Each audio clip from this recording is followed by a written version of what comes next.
Di sebuah kerajaan kuno di Pulau Lombok, hiduplah seorang putri yang kecantikannya tak tertandingi. Namanya Putri Mandalika. Wajahnya bersinar laksana bulan purnama. Rambutnya hitam legam, tergerai indah. Dan senyumannya mampu menenangkan badai di lautan. Kabar tentang keelokan paras dan kebaikan hatinya menyebar ke seluruh penjuru negeri, bahkan hingga ke kerajaan-kerajaan tetangga.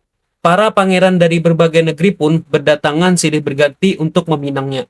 Satu persatu, para pangeran datang ke istana membawa hadiah-hadiah mewah dan janji-janji manis. Ada yang membawa emas permata berkilauan, ada yang mempersembahkan kuda-kuda terbaik, dan ada pula yang menjanjikan kekuasaan yang lebih luas. Semuanya berharap bisa merebut hati sang putri. Namun, Putri Mandalika adalah sosok yang bijaksana. Ia tidak silau oleh harta dan tahta. Hatinya hanya terpaut pada kedamaian dan kesejahteraan rakyatnya. Melihat begitu banyak pangeran yang datang melamar, raja atau ayahanda Putri Mandalika yang menjadi bingung. Ia mencintai putrinya dan ingin melihatnya bahagia. Tapi ia juga khawatir jika salah memilih. Menolak salah satu lamaran bisa memicu peperangan dan ia tidak ingin rakyatnya menjadi korban pertumpahan darah hanya karena urusan perjodohan putrinya. Setiap pangeran yang datang merasa dirinya paling pantas dan tidak mau mengalah. Suasana di kerajaan mulai tegang. Para pangeran saling pandang dengan tatapan penuh persaingan. Putri Mandalika merasakan kegelisahan sang ayah dan ketegangan yang menyelimuti kerajaannya. Hatinya ikut risau. Ia tidak ingin menjadi penyebab perpecahan dan penderitaan. Setelah merenung semalam, mencari petunjuk dari Yang Maha Kuasa, Putri Mandalika akhirnya mendapatkan sebuah jawaban. Ia lalu menghadap sang ayah dan menyampaikan keputusannya dengan tegar. Sang putri meminta semua pangeran dan rakyatnya untuk berkumpul di tepi pantai Seger pada 20 bulan ke-10 menurut penanggalan Sasak. Tepat sebelum fajar menyingsing, di sanalah ia akan mengumumkan keputusannya.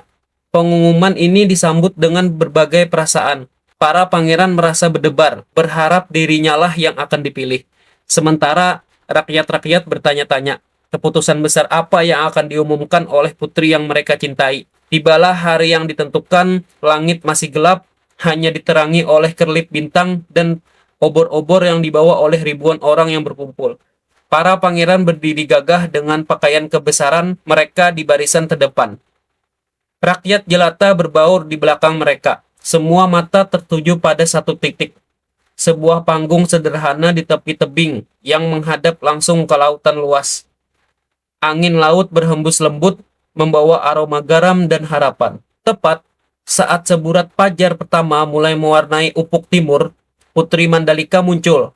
Ia mengenakan pakaian yang indah namun sederhana, berjalan dengan anggun menuju tepi tebing. Semua orang terdiam, terpesona oleh kecantikan yang seolah menyatu dengan keindahan alam pagi itu. Aku berterima kasih atas semua cinta dan perhatian yang kalian berikan. Aku tidak bisa memilih salah satu di antara kalian, para pangeran. Karena jika aku memilih salah satu, maka akan timbul perpecahan dan peperangan. Aku tidak ingin melihat darah tumpah di tanah tercinta ini. Sang putri berhenti sejenak, menatap lautan yang mulai bergelora. Aku terlahir untuk kalian semua. Aku ingin menjadi milik seluruh rakyatku, bukan hanya milik satu orang. Oleh karena itu, terimalah diriku dalam wujud yang lain. Wujud yang bisa kalian nikmati bersama setiap tahunnya sebagai anugerah dari lautan. Setelah mengucapkan kalimat terakhir, di tengah keterkejutan semua orang, Putri Mandalika melompat dari atas tebing, terjun ke dalam ombak yang ganas. Para pangeran dan prajurit segera berusaha menolong, menceburkan diri ke lautan untuk mencari sang putri. Namun, Putri Mandalika telah lenyap di telan ombak. Semua orang menangis, meratapi kepergian putri yang mereka cintai.